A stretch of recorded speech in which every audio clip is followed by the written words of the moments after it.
Hello students. So today we are gonna do the first chapter of our class 7 mathematics, that is integers. Okay, integers. Before starting the chapter we should know about few of the basic stuff that we also learned in class 6, that is the various types of numbers. Now there are mainly three types of numbers. Number one, natural numbers. Natural numbers are all the counting numbers starting from 1, 2, 3, 4 to infinity. And keep in mind, natural numbers are always positive. Next comes whole numbers. Whole numbers are all the natural numbers along with 0. So it starts from 0, then all the natural numbers, that is 1, 2, 3, 4, 5 till infinity. Also all the whole numbers are positive, but 0 is a neutral number. So yeah, now the third one, that is the integers, which is probably the most important part of this chapter, because that's what we are going to discuss in this entire chapter. Now integers are all natural numbers including 0 and the negatives of the natural numbers. So basically the natural numbers 0 and the negatives of the natural numbers together makes integers. That is, let's say a number line. As we all see, this is a number line. So at the left hand side we have minus infinity and the right hand side we have infinity. So all the natural numbers, that is positive numbers, start from 1, 2, 3, 4. Then comes 0 in the middle part, which is a neutral number, neither positive neither negative. Then comes the negative 1, minus 2, minus 3. These are the negatives of all the natural numbers. So we see minus 1 and it goes in the opposite order as this positive side approaches, that is minus 1, minus 2, minus 3, then continues till minus infinity. So this entire system of numbers is called as the integers. Okay, so this was one of the basic introductions to the chapter. Now let's move on to some operations of integers. That is, first of all we are going to study the addition of integers. Okay, so in addition of integers we have two basic rules. Rule number 1, if two positive or two negative integers are added, we add the values of the integers regardless, keep in mind, regardless of their signs, and give the sum their common sign. This means if we have two positive integers, say like 36 and 27, we have to add both of them. And first of all, 36 and 27 both are positive integers, right? They don't have any negative signs attached with them. So when we have to add, we simply add them. 36 and 27, normal addition that we all learned in like class 1, 2, 3, 4, in all the classes. So the answer comes to be 63, and we are going to place the sign that is positive, so we are keeping it blank here, which is common in both of these numbers. Now let's take another example, that is minus 30 and minus 20. They also both have the same sign. This rule is only applicable for numbers or integers with same sign, that is the positive or the negative signs. In this one we have both negative integers. Now when we add these two negative integers, we simply add them, that is the numerical sum of these two, 30 and 20, that is 50, and then we just place the common sign, that is the minus sign. Hence minus 30 plus minus 20 is equal to, we take the minus common, within brackets 30 plus 20 is equal to minus 50. Extremely sorry for the mistake. So it's gonna be minus 50. That's it. Yes. Now comes rule number 2, to add a positive and a negative integer. That is, when we add integers of opposite signs, first of all we find the difference between the numerical values regardless, keep in mind, regardless of their signs. Whatever be the sign of the respective integers, at first we just find the difference, that is a subtraction of their numerical values, or we can say the absolute values, and give the sign of the integer with the greater value to it. That is, first of all let us understand with an example. In example it is said add minus 47 and 18. We can see both have opposite signs. So minus 47 plus 18, first of all we just forget the concept of that negative sign that exists with 47, we just simply subtract 18 from 47. 47 minus 18 comes to 29. As the number 47 is greater than 18, the numerical value of 47 is greater than 18 regardless of the sign, so we place the negative sign that is attached with 47 with the answer, that is minus 29 is the answer, since 47 is greater than 18. If in place of 18 there was 58, so 58 would have been greater than 47, so we would have placed the positive sign with the answer. In that case the answer wouldn't have been 29, but still we would have placed the positive sign with the answer. Now we can look on some properties of addition. Now coming to the properties of addition. Okay. Oh, wait. Yeah, properties of addition. The first property of addition is the closure property. CLOSURE property. Closure property. It states that sum of two integers is always an integer. Like, it's a trivial property. Of course, sum of two integers is bound to be an integer.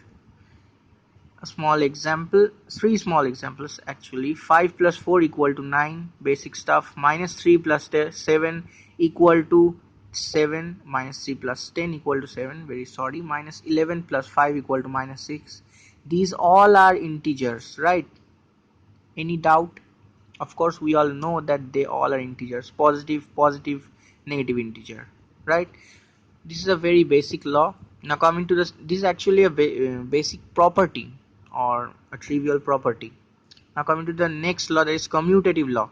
If a, b are any two integers, then a plus b is equal to b plus a. This is also a very popular law. We can explain it using few examples, of course more kiddish examples. Example 1, 2 plus 3 is equal to 5. You can do it, can't you? And 3 plus 2 is equal to 5.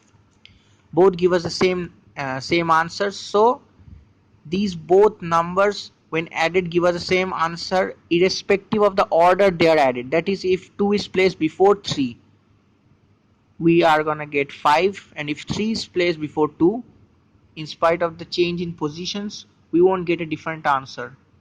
Understood? Now moving on to the next example. Minus 4 plus 9 is equal to 5, and 9 plus minus 4 is equal to 5. Even in here we get the same answer irrespective of the change in positions of the two integers. So what we get from this law is that the position, however changed be the position of these two integers, the answer remains same as long as they are added, two integers are added. So a plus b is equal to b plus a. Therefore 2 plus 3 is equal to 3 plus 2, minus 4 plus 9 is equal to 9 plus minus 4. And 11 plus minus 7 is equal to minus 7 plus 11. They all yield the same answer respective to each other. Now coming to the third law, that is associative law. Okay. Now the associative law states that if a, b, c are any three integers, then within brackets a plus b bracket close plus c is equal to a plus within brackets b plus c. Again I'm repeating, within brackets a plus b bracket close plus c is equal to a plus bracket open b plus c bracket close. Let's explain this with another example. First example, let us consider three integers, 6 minus 3, 2.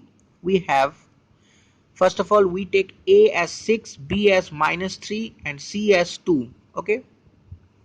Now the first arrangement, that is within brackets a plus b, within brackets we have 6 plus within brackets minus 3. Since it is a negative integer, so we separate it using a bracket around it.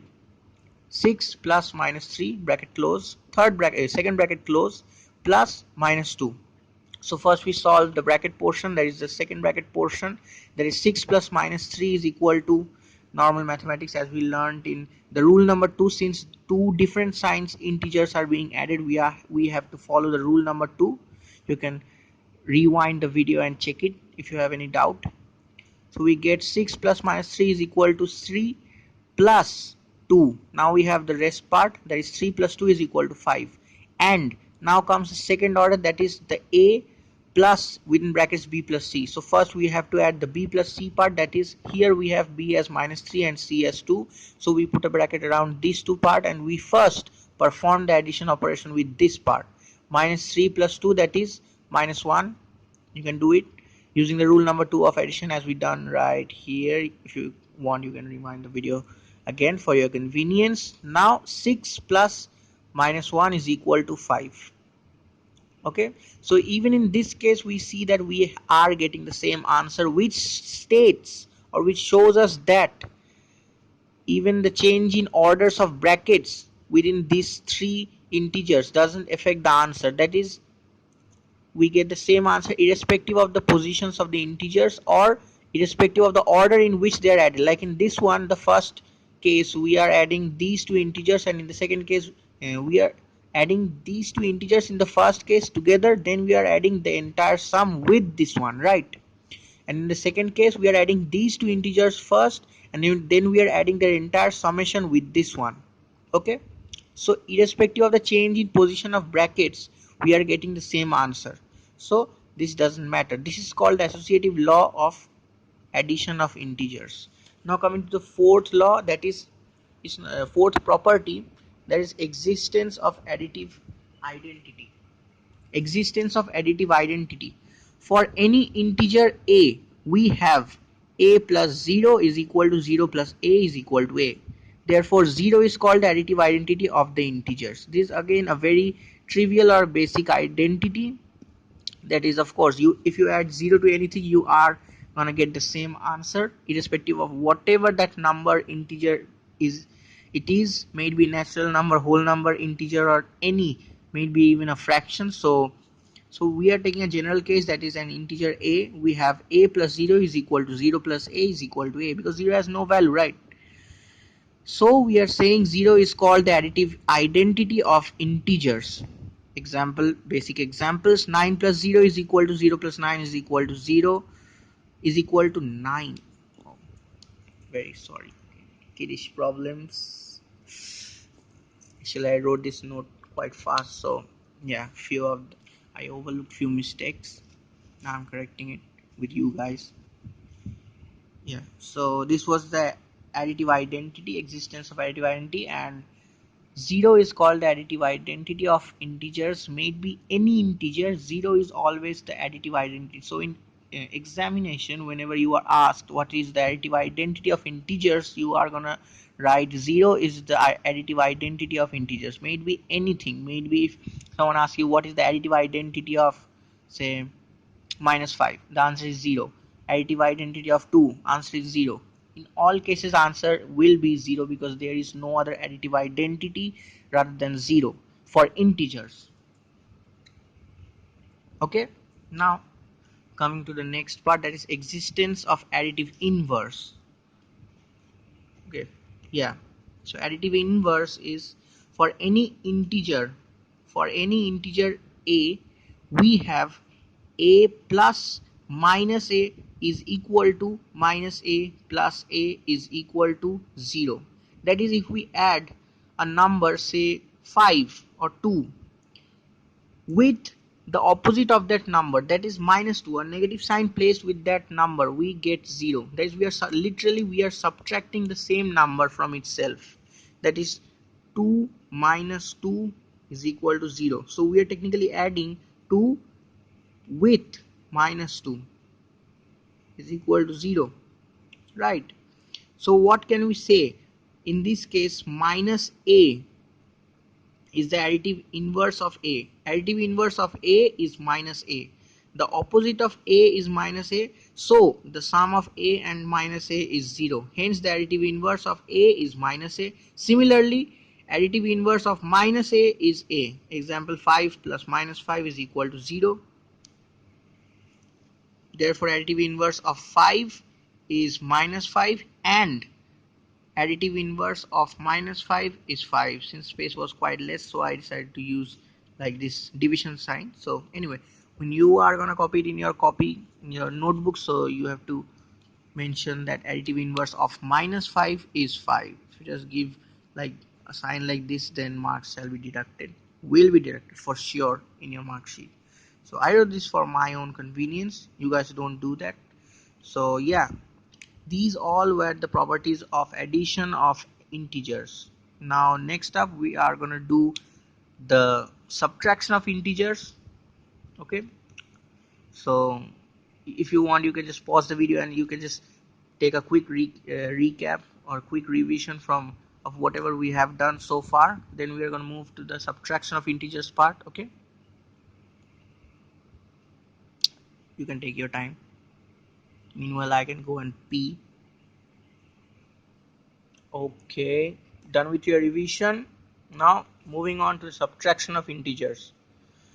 We were Before that we were doing addition of integers. Now after this we are gonna do subtraction of integers. So just like the addition, subtraction of integers also has two rules. Rule number one: for any two integers, be a and b, we have a minus b is equal to a plus additive inverse of b, that is a plus within brackets minus b, because in the very last property of addition, that is existence of additive inverse, we saw that minus a is the additive inverse of a.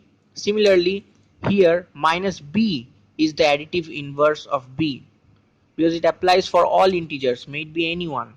Similarly, so we have minus b as the additive inverse of b, that is a plus minus b. So we have a minus b is equal to a plus minus b. This was rule number one. Moving on to rule number two, we have for any two integers a, b, we have a minus within brackets minus b is equal to a plus additive inverse of minus b. Just like this one, we have minus b, this was the additive inverse of b. In this case we are gonna add additive inverse of minus b with a, because in this one we have minus b in place of b. You get it? So additive inverse of minus b is b, just like the last one, the last rule from the last property from additive inverse, a plus b. So we get a minus within brackets minus b is equal to a plus b. So this applies for all integers, may it be b, c, d, anyone. So we are representing an integer using the variable called b. You can use any other variable of your choice, answer would still be the same. We are just showing the property in this case, so don't confuse it like specifically that only b can show this property, this rule. No, it applies for all. This is a general rule. Okay, so summary of these two rules is that a minus b is equal to a plus minus b, and number two, a minus minus b is equal to a plus b. Okay, now we have two short examples, three short examples. Yeah, so first of all we have subtract 9 from 4. So we have 4 minus 9, that is it is in the form a minus b. So we will add additive inverse of 9 with 4. Here 9 is the b, so we will treat it like the integer b, that is we will add the additive inverse of minus 9, additive inverse of 9, sorry. So 4 plus minus 9 is equal to minus 5, or you can just perform simple subtraction operation as you guys have learned in lower classes. This is just to make sure that you don't confuse it with any other form, or you just don't perform any sort of calculation mistakes, right? So subtract minus 8 from 5, that is 5 minus minus 8. Additive inverse of minus 8 is 8, so we add 8 with 5. 5 plus 8 is equal to 13, or however you have learned in your school. If that method is like useful, then this one you can use that one too. Like in our case we just say minus minus plus, so 5 plus 8 is equal to 13. It says the same thing is going to give you the same answer, so you don't have to worry with that. Minus 13 minus 3 from minus 11, minus 11 minus minus 3 is equal to minus 11 plus 3 is equal to minus 8. These were a few examples. You can make up examples on your own. For that you don't have to consult anything, just consult your textbook, or if you face any sort of doubts you can feel free to comment down below the video, of course. Now moving on to few of the properties of subtraction, just like we did with addition one. Okay, now properties of subtraction.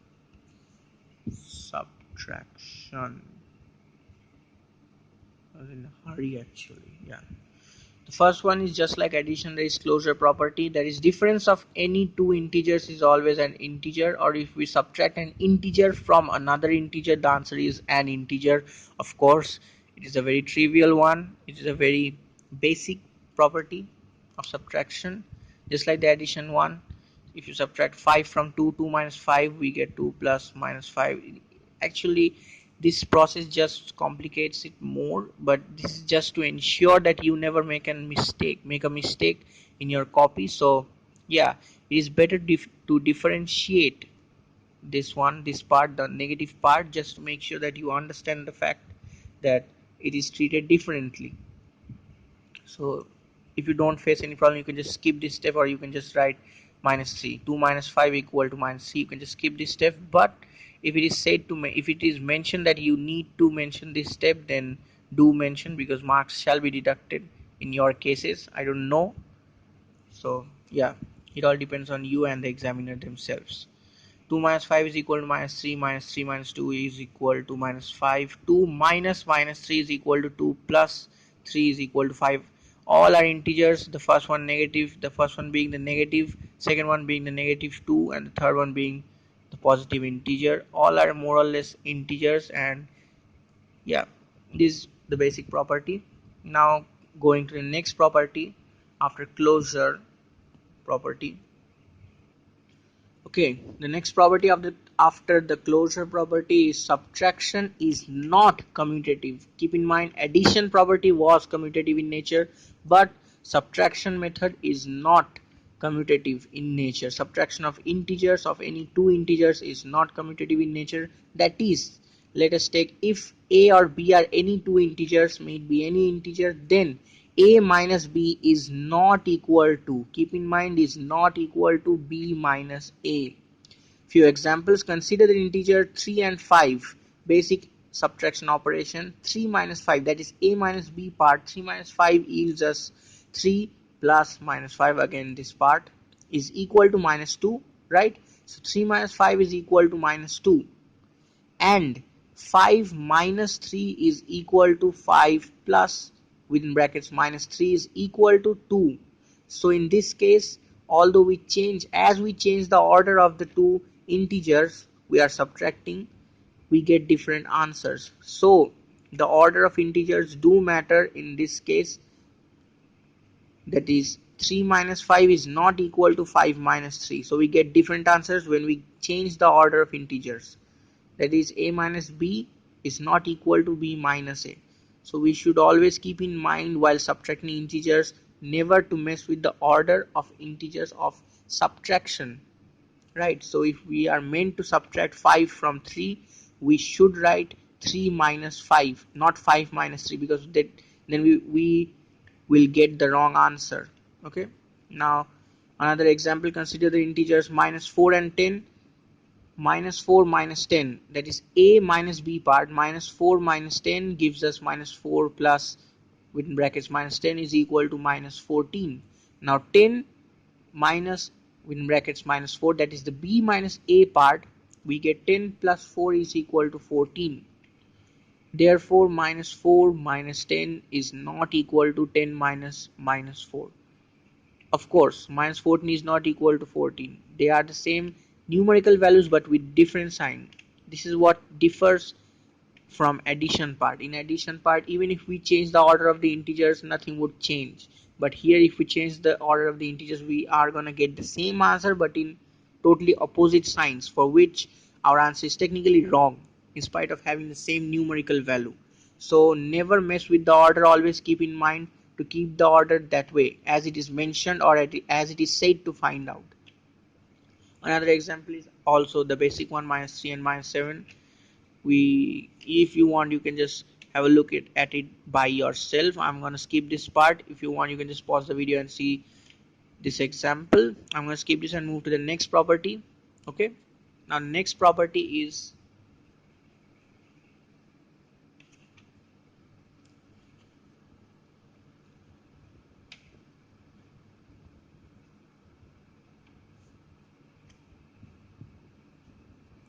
the next property is subtraction of integers is not associative. Again, keep in mind, is not associative. So previously we learned subtraction is not commutative, and this part subtraction is not associative. So these both laws, commutative law and associative law, are not applicable in case of subtraction of integers. They are applicable in cases of addition, and in future we are going to learn they are applicable for multiplication too, but for subtraction they are not applicable. Example, if we take a, b, c as any three integers, then within brackets a minus b bracket close minus c is not equal to, is never equal to a minus within brackets b minus c. Let us see an example.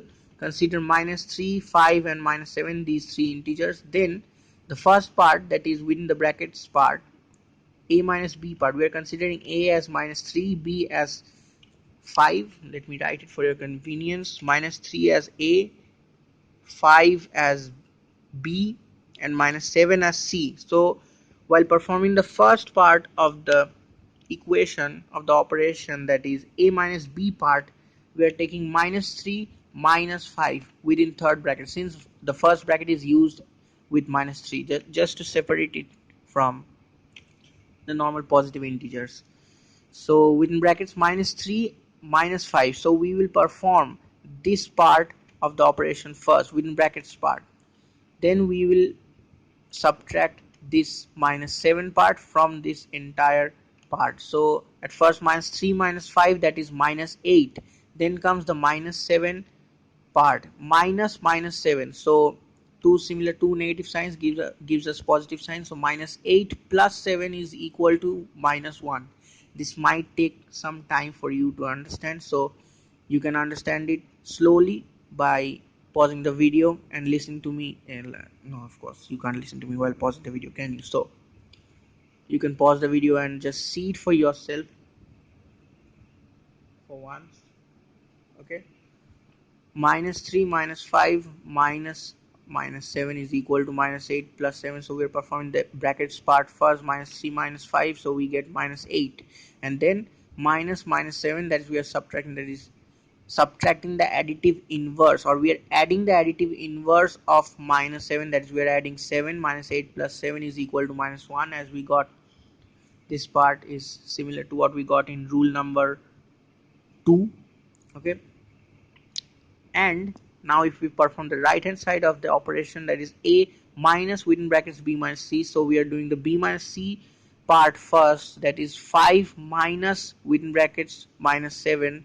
So minus 3 minus within brackets 5 minus minus 7 is equal to minus 3 minus 5 plus 7.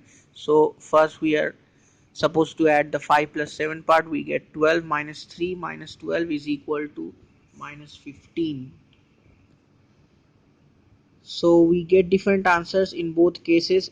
So the order of subtraction is extremely important, and the brackets are extremely important, so they both never give us the same answer. So the order of placing the brackets is very important in cases of subtraction of integers. Hence we can say minus 3 minus 5 within brackets and minus minus 7 does not give us the same as, that is not equal to minus 3 minus within brackets 5 minus minus 7 bracket close. This was the associative law of subtraction of integers, which is not applicable actually for subtractions, but still we have to ensure that you don't make any sort of silly mistake in examination. So you should always keep in mind that associative law is not applicable for subtraction, neither is the commutative law. Okay, so we are done with all the properties of addition and subtraction of integers. In the next video we shall continue with the other rest two operations of integers, that is the multiplication and division of integers. Till then you can just watch this video and do some worksheets on your own from the textbooks you are provided, or you can search online for some basic exercises you can get. Else you can just wait for me till the next video and you can just continue practicing these few examples. You can just make up another example on your own from this part.